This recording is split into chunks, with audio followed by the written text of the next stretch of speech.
महर्षि दुर्वासा, जिनका क्रोध इतना भयंकर था कि उनके एक श्राप से स्वर्ग छिन गया और देवताओं को समुद्र मंथन करना पड़ा। लेकिन क्या आपने कभी सोचा है कि जिस उर्वशी के नाम से तीनों लोक कांपते थे, उन्हें अपनी ही पत्नी को भस्म करने का श्राप क्यों देना पड़ा? आखिर न्याय के देवता शनिदेव ने महर्षि की पत्नी पर अपनी वक्र दृष्टि क्यों डाली? और ऐसा क्या हुआ कि साक्षात भगवान विष्णु को बीच बचाव करने के लिए धरती पर आना पड़ा, जिसके बाद राख की एक ढेर से दुनिया का सबसे पवित्र आशीर्वाद बन गई। यह अद्भुत कथा आरंभ होती है महान औरव ऋषि की पुत्री कंदली से। कंदली अत्यंत रूपवान और मन की बहुत साफ थी, लेकिन उसका स्वभाव बहुत उग्र और वाणी बेहद कड़वी थी। जब महर्षि दुर्वासा ने औरव ऋषि के सामने कंदली से विवाह का प्रस्ताव रखा तो पिता ने हाथ जोड़कर कहा, महर्षि, मेरी पुत्री अपनी कटु वाणी पर नियंत्रण नहीं रख पाती और आपका क्रोध तो जगजाहिर है।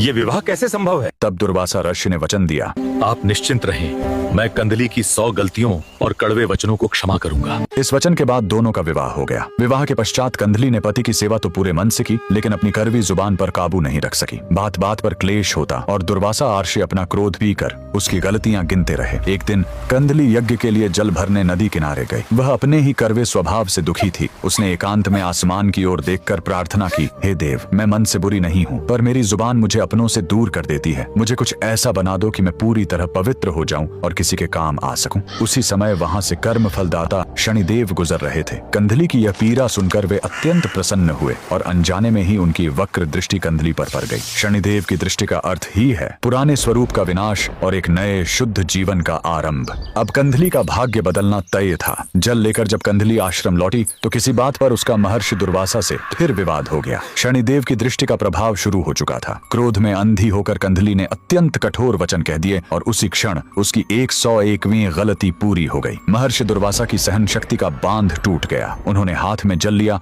और गर्जना करते हुए श्राप दिया, तूने अपनी सीमा पार कर दी है कंदली, इसी क्षण भस्म हो जा।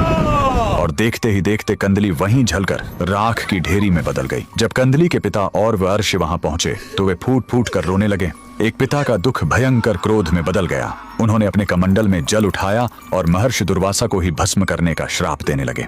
दो महान ऋषियों के इस भयंकर टकराव से ब्रह्मांड में प्रलय आ जाती। तभी बीच बचाव के लिए साक्षात भगवान नारायण को धरती पर प्रकट होना पड़ा।